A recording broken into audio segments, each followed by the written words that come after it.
Hi guys, I hope you're doing well. In the past couple of days, I posted a few videos primarily revolving around the media coverage and the bias towards the Palestinian-Israeli conflict. However, today's video is going to be a little different. I'm going to attempt to summarize the first almost 16 days in the war in Israel and Palestine. We're heading towards Monday, midnight on Monday the 23rd here in the UK, and a lot has been happening and hardly anything is being covered on Western media. Now, I obviously read multiple sources of news in Hebrew, in Arabic, in English. I've read a couple of analysis from multiple sources, and I'm going to try and summarize exactly what happened as briefly as possible. Now, I'm going to start off with the attack itself. On the 7th of October, Israel was attacked by Hamas in a completely historical attack, basically, and immediately declared a state of war. Now, despite the fact that Israel seems to be always in war, it didn't officially declare a state of war for 50 years now. The last time they declared war was on the 6th of October when Egypt declared war, which eventually led to Egypt taking back Sinai and having the peace treaty, the Camp David peace treaty with Israel. Obviously, the scale isn't covered. I'm not going to talk too much about the Western media coverage, but I'm going to say things as they are because they haven't been covered in this way. The traditional media narrative here and some other Western countries, it was like a terror attack and, we need to stand with Israel and all of that basically. And that's primarily to control the public opinion, and even though it's really miserably failing. I mean, we've seen hundreds of thousands in the streets, many Western capitals and across the whole world. However, going back to the 7th of October, Hamas attacked Israel and they penetrated one of the most sophisticated walls in the whole world. Like Israel, just a couple of years ago, spent over $1.3 billion on this wall, basically really high, under the ground, sensors that can literally catch an ant walking. They penetrated it with a massive barrage of rockets on Israel in the morning. They went on paragliders. They had dozens of places where they bombed the wall and infiltrated Israel. They attacked dozens of military bases. They completely took down the Gaza Brigade in the IDF and multiple top units in the IDF. They have dozens, if not hundreds, of prisoners from the Israeli military. I mean, the Hamas themselves, their military wing, they declared that they have just under 200 captives. Most of them are soldiers, and some of them are really high ranking. Like one of them is a general, basically. They also took control of Israeli kibbutzes around Gaza. And to this moment, Israel declares that dozens of Hamas militants basically are still inside Israel. So Israel, it's completely unprecedented attack, absolutely historical attack that put Israel into war mode immediately. So immediately after they declared the war, US warships were headed over very quickly, and they literally did not know what to do. Some of the top military Israeli officials, especially to do with intelligence, have taken responsibility. The only person who hasn't taken responsibility is Bibi Netanyahu. The army is split between supporting invasion and not supporting invasion on Gaza. Although they said they're going to invade Gaza from day one, they haven't invaded it yet. We're 16 days down the line, and there are many reasons for that. And the country is in complete war state. People are hardly doing anything. The economy is shut down. Many people are fleeing Israel. Those who can't, some people have been evacuated, obviously, by other countries' military airplanes. In my native city of Haifa, people are leaving by ship to Cyprus and then to America. It's chaotic. Now, it's way more than what's being, reported. We're not talking about just Israel and the Palestinians now. It hasn't been the case for many days, but now it reached a stage where it's really worth really looking at and putting everything into perspective, because we're potentially talking about literally World War III scenario. So America sent 2 warships. Britain sent Royal Navy and aircraft support. Germany just announced today that they're sending a warship with 3 elite units. Some of them are designated and specialize in releasing basically hostages and captives. On the other hand, the Russian President Vladimir Putin announced a couple of days ago that some of his aircrafts will be on permanent deployment over the Black Sea, and that they will have Kinjan rockets, if I'm not mistaken, on them, that basically have arranged to reach the US warships in the Middle East near the Israeli coasts. Also, very recently, China has declared that it's sending 6 warships to the Middle East.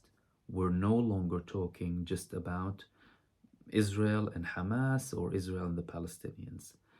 And Israel has been constantly attacked from Lebanon, although it's not a full-scale war yet, but there has been infiltration, many killed on the Israeli side and also on the Lebanese side.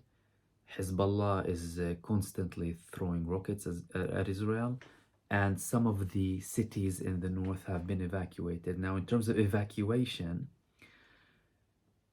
most, if not all, the areas surrounding Gaza, which is called Otef Gaza in Hebrew, have been completely evacuated. As a matter of fact, the largest Israeli city next to Gaza, which is called Ashkelon, has been completely evacuated. And when I say evacuated, you're talking about 130,000 Israelis. So we are in a completely different situation than just an escalation. Benjamin Netanyahu, the Israeli prime minister, he said that it's a matter of life and death. And obviously from day one, they were, dehumanizing Palestinians. The Western media is following suit. And they're trying to force Egypt, they have tried from the beginning and with international pressure, to take the Palestinians, because Israel is planning to retake Gaza and completely take control of it again. They have been met with complete refusal from Egypt. And as a matter of fact, there has been a very, very harsh response from Egypt, albeit at a low tone. No, we're going to fight you and we're going to go to war, but there have been some harsh words, and I'm sure some harsher language was used behind closed doors. But Egypt also deployed forces fairly quickly in Sinai, an area that they shouldn't be deploying forces in accordance to the Camp David Accords that they have with Israel's peace treaty, but they have. Israel has been attacked so far from Lebanon, Syria, and obviously from Gaza and from Yemen. US anti-missile, basically they intercepted a few missiles from Yemen that were directed to Israel. And also Ain al-Assad base, which is an American base in Iraq, has been attacked. A couple of other American bases in Iraq and Syria were attacked, primarily by groups aligned with Iran. Now, Iran, obviously I haven't spoken about it yet, but it has been on the case from the get-go. They have multiple strategic decisions to make before entering a full-scale war with Israel, because that would include American bases in the Middle East, all sorts basically, but they have been involved from the get-go. One thing that I wanted to share with you is actually, um, I've seen a couple of interviews with a previous American US Marine Corps intelligence officer, and he was also a previous UN Special Commission weapons inspector. His name is Scott Ritter, who basically worked with Israelis for a very long time. He actually was one of the people who inspected the weapons in Iraq, and is very much in the no zone when it comes to Israel because he dealt with them directly. So what he said is that it was like a historical blow. He reiterated that it was a historical blow to Israel from Hamas. He is seeing it as a much bigger issue than just an Israeli-Palestinian conflict. And to him, he mentioned a couple of things to do with defeating political Zionism post this and giving Palestinians their rights to reach a solution, that it's gonna get ugly, that if Hezbollah entered the scene fully, that they will occupy the north of Israel fairly quickly, the Galilee region, Al-Jalil al-A'la. He also compared Zionism to a disease. Now, he's still a fan of the two-state solution, despite the fact that you know my opinion with the two-state solution. I wrote a whole book about the one-state solution because the two-state solution is completely not viable. But this guy has dealt with the Rabin administration previously, basically. And there was a very big likelihood for a peace process to take place at that time. But however, that's really no longer the case. And even he himself, he says, if there were to be a two-state solution, there would be, a federal government later on, and potentially he likes the idea of unifying it into a one state, but to him it needs to start with two states, which I personally disagree with because it's practically, basically, impossible.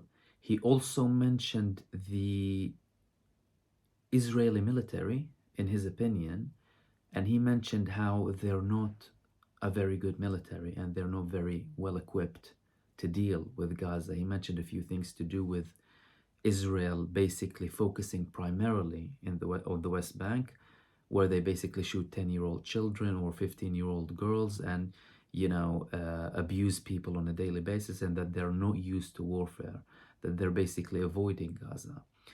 He also said that Hamas wants them in Gaza, and in his words, because they know that they will crush them and destroy them in Gaza. So to him, Hamas is making a plot to Israel to go in, and that probably shows why Israel hasn't gone in yet. I mean, today, just a few hours ago, an Israeli force tried to infiltrate, despite the fact that they told the Gazans who live in the north to evacuate. They actually attacked from the southeastern side, Khan Yunis. And immediately as they tried to go in, the whole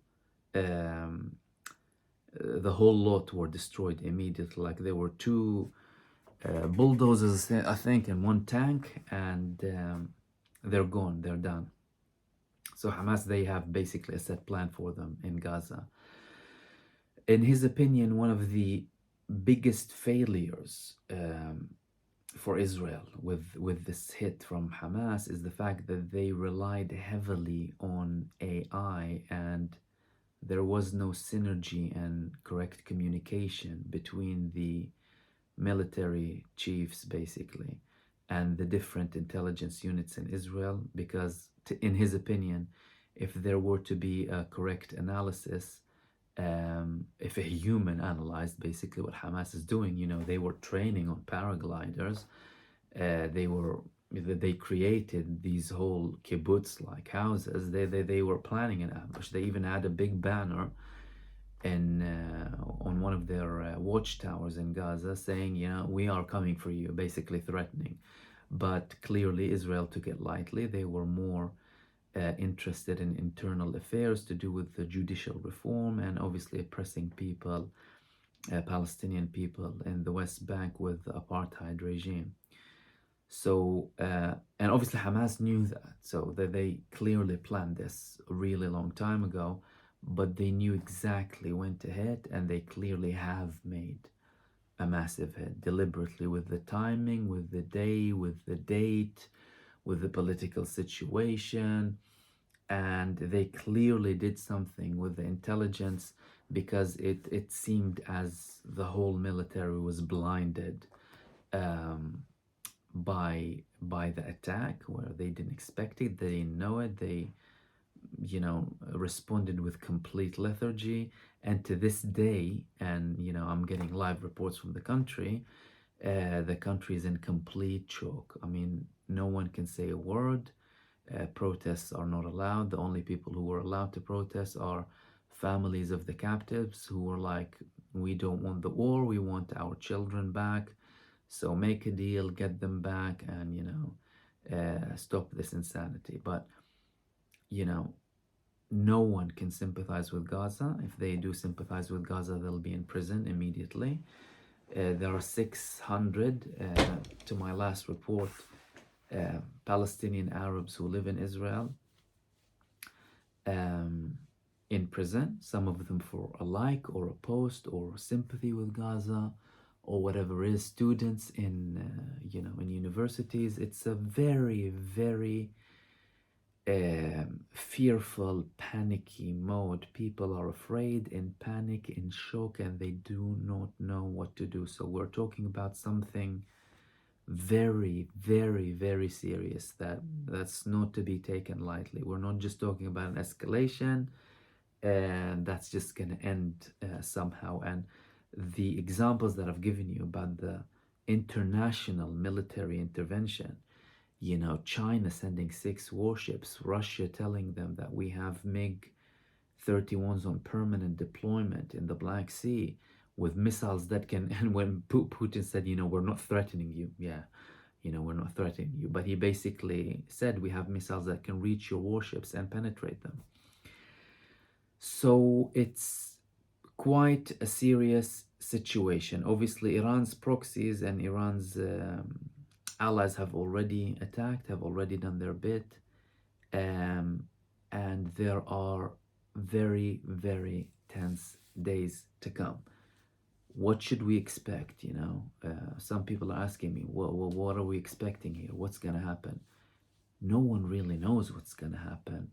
But from my take, from what's happening, and I'm personally a Palestinian who was born in Israel, I've witnessed, large-scale escalations and wars, even though they weren't declared as massive wars in Israel, but like 2006. I was born during the Intifada years, massive escalations, the first Gulf War, and obviously the escalations with Gaza and all of that. This is not something to be taken lightly. We're potentially talking about geographical changes, and everyone who is involved knows exactly what's happening. Now, another thing, before I give my take on what's to come, even though no one really knows what's to come, but my kind of verdict so far, and I'm going to try and give more regular analysis and view on exactly what's happening. There have been 2 UN Security Council meetings initiated. One of them was initiated by Russia. I'm not sure who the other one was initiated by, for a ceasefire, calling for a ceasefire, a humanitarian aid for Gaza, and basically to release the hostages. Funny enough, initiated by Russia, the demonized country in the West, supported by China, supported by other countries. But the US and the UK refused twice. Why did they refuse? Because they did not condemn Hamas. So they wanted to have a condemnation. And Russia and China refused to condemn.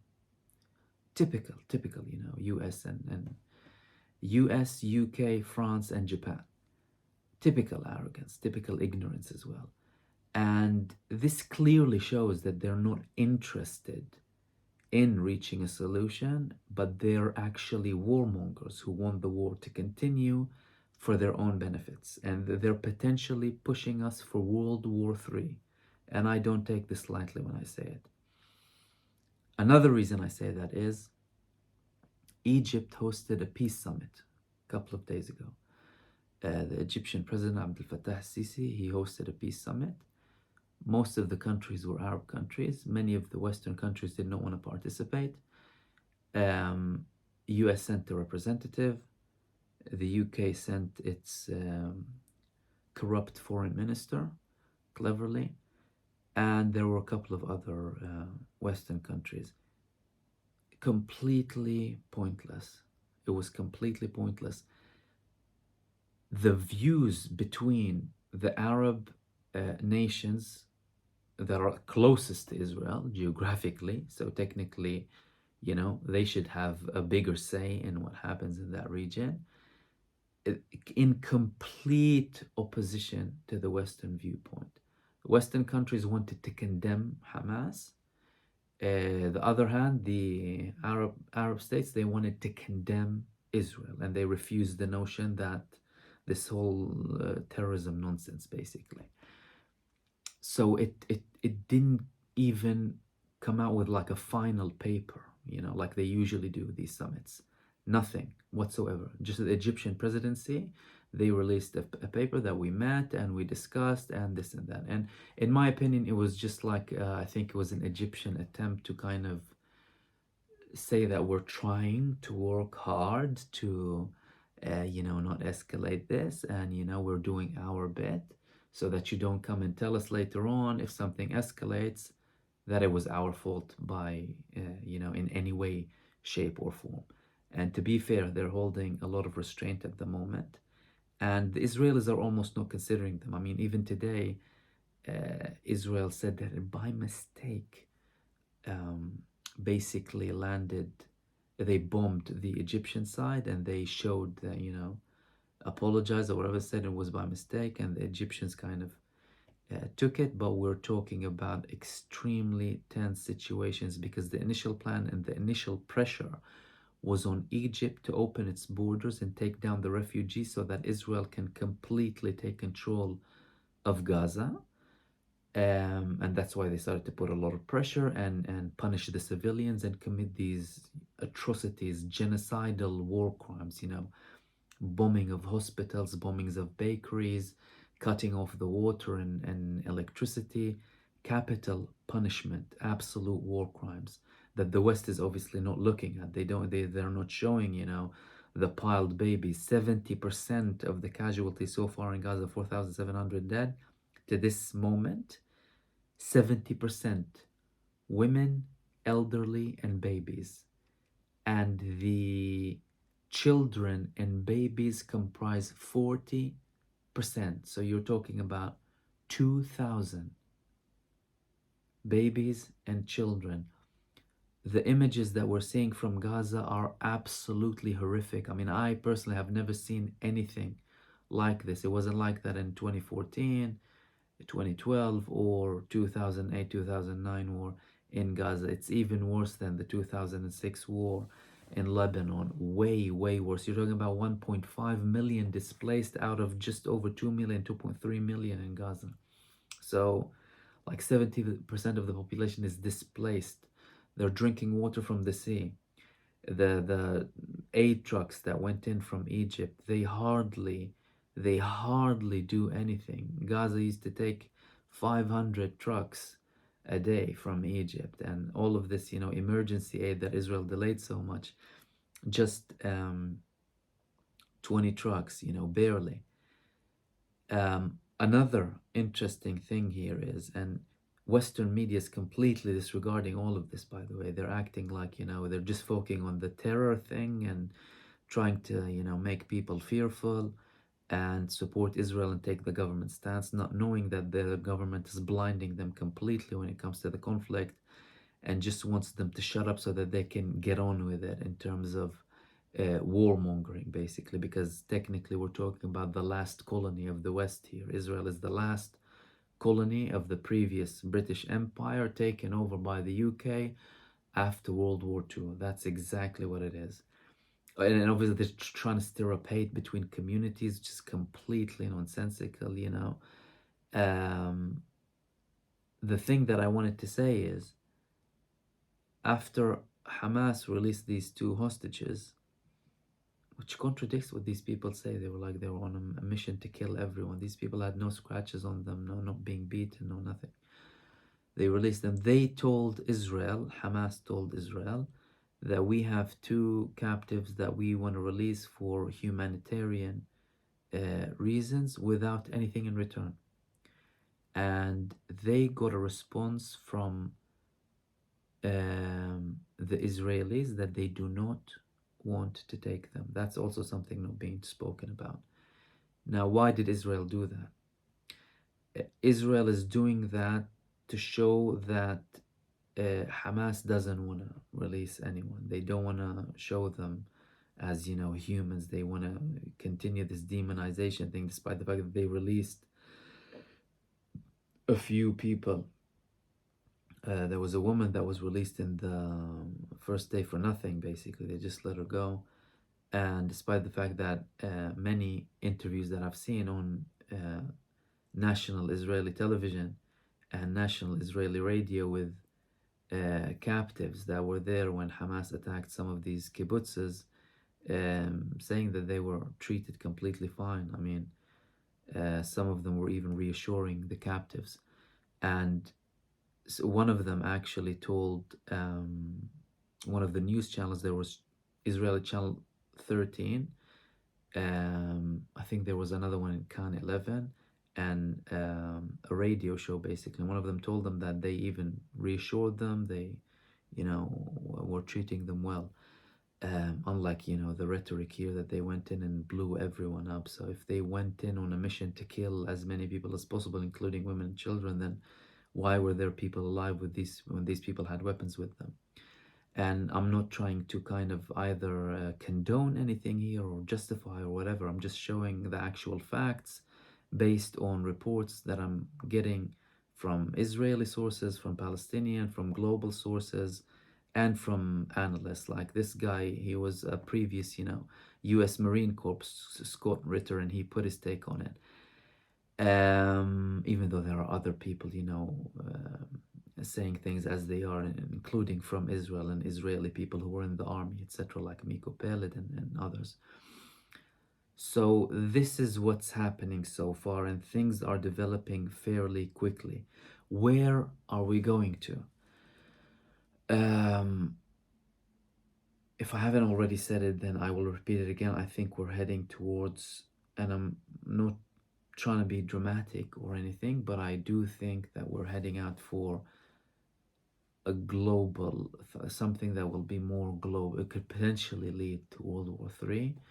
But if you take into consideration that the Americans, the British, the Germans sent warships and planes, America, you're talking about an aircraft carrier, and Russia is deploying aircrafts that can attack these warships, all of them, and China sending 6 warships to the Middle East. I think this is unprecedented. I mean, read between the lines, really. You don't have to be a nuclear scientist or whatever it is to realize that you're talking about something big. So what's the solution? Well, if we want to look at the solution, we want to look at who's in charge of Israel. Who's in charge of Israel is primarily America. I mean, the UK can put the UK aside. I have nothing to do with it. I mean, yeah, previous colony or whatever, you know. But in terms of, as a matter of facts, just, you know, general support and stuff like that. But the primary country to look at with this conflict is America. Because America so far with this conflict has spent more money than Israel, by the way, in terms of deployment, from its air force, intercepting, supporting Israel, the weapons going to Israel. They're from America. They just approved 75. It was initially 175 billion in foreign aid to Israel and Ukraine. Look at the hypocrisy. Israel and Ukraine. It's like sending weapons to Russia instead of what is this? You support the Ukrainians for the same reasons that the Palestinians are fighting for, yet you're supporting Israel against the Palestinians. Insane. So all of this can be solved by America. But America doesn't clearly want to stop it, despite the fact that it's getting criticism internally. As a matter of fact, one of its um, key people in the American administration who was in charge and overseeing international weapon sales, basically from America, he resigned, and other people have resigned in America because of its administration stance in the conflict, because they don't think the American economy can handle another war.